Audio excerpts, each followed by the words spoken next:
Ang programang ito ay rated SPG. Striktong patnubay at gabay ng magulang ang kailangan. Maaaring may masiselang tema, lengguwahe, karahasan, sexual, horror o droga na hindi angkop. Nagawa ni RJ doon? Dahil magkita kayo? Hindi ko alam kung anong ginagawa ni RJ doon. Nagkataon lang talaga na nandun din siya. Sa tingin mo magiging wala sa'yo? Sinubukan ngang magpaliwanag ni Lynette dito kay Carlos Benitez na hindi daw niya alam kung ano ang ginagawa ni RJ roon. Dahil nagtanong nga itong si Carlos kay Lynette na kung ano daw ang ginagawa ni RJ doon, kikita ba daw sila dito ni Lynette. At dito nga na sumagot si Lynette dito kay Carlos na hindi niya nga alam kung paano naroon itong si RJ. At ang sabi nga ni RJ dito kay Lynette na nanggaling nga dito siya sa presinto ng kapulisan upang itanong kung may update na nga ba dito sa investigasyon tungkol sa nangyari nga dito kay Don Pepe. At ito nga ay nakita nga ni RJ itong si Lynette na tila nawawala sa kanyang sarili.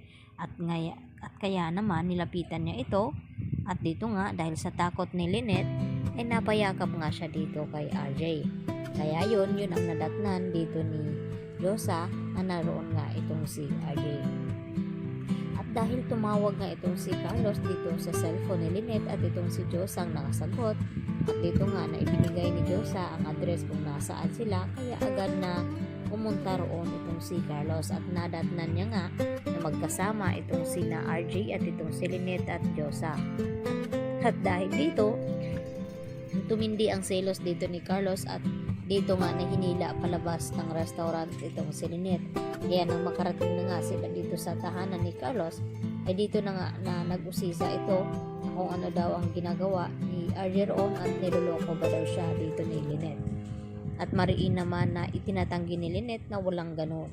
At hindi nga napigilan ni Carlos ang kanyang sarili na batuhin nga ng baso itong si Lynette kaya tumama sa kanyang braso. At dahil dito, sakto naman na dumating itong si Chang Susan, kaya agad niya nakita kung ano ang ginawa ni Carlos dito nga kay Lynette. Kaya napagtanto ni Aling Susan na kung anong klaseng tao ang napangasawa dito ni Lynette na dapat hindi niya ito hahayaan na sinasaktan siya nito.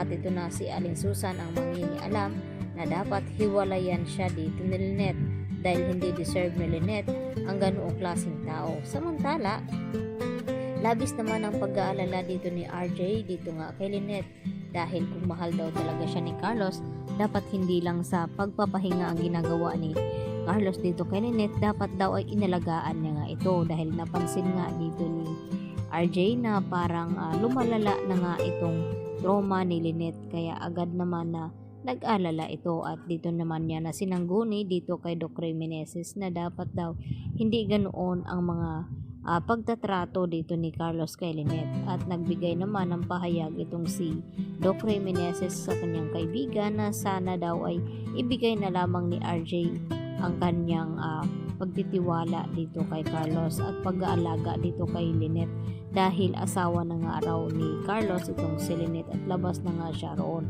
at gagawa naman ng paraan itong si RJ upang matulungan niya nga itong si Lynette na makarecover at makawala nga dito sa pagkatrauma dahil sa nakita nga dito ni Lynette itong si Dax at pakiramdam nito na parang kilala niya nga ang lalaking ito kaya bumabalik sa kanya ang mga nangyari sa kanya noon na nilooban nga sila dito ni Dax. Samantala, dito naman sa stage tira tumitindi rin ang init ng ulo dito ni Carlos Benitez kay Annalyn at napansin nga ito ni Mamang Pokwang na yun nga ang pakikitungo dito kay Annalyn na parang kakaiba nga at dahil nga sa ginawa daw ni Mang Pokwang ay dito nga tila hindi nagustuhan ni Carlos Benitez na parang ginagawa daw ang kanyang ospital na charity at dapat tinuturuan daw ni Annalyn itong si Aling Pokwang kung ano ang dapat ginagawa ng neurosurgeon. At dito naman na sinabi ni Aling Pokwang kay Annalyn na wag daw pansinin nito si Carlos dahil simula daw ngayon ay magiging mabait na nga siya at pagtuon na ng pansin upang matuto. Yan po ang ating pakatutukan ngayong Lunes mga kapuso. Dito lamang yan sa Abot Kamay na Pangarap.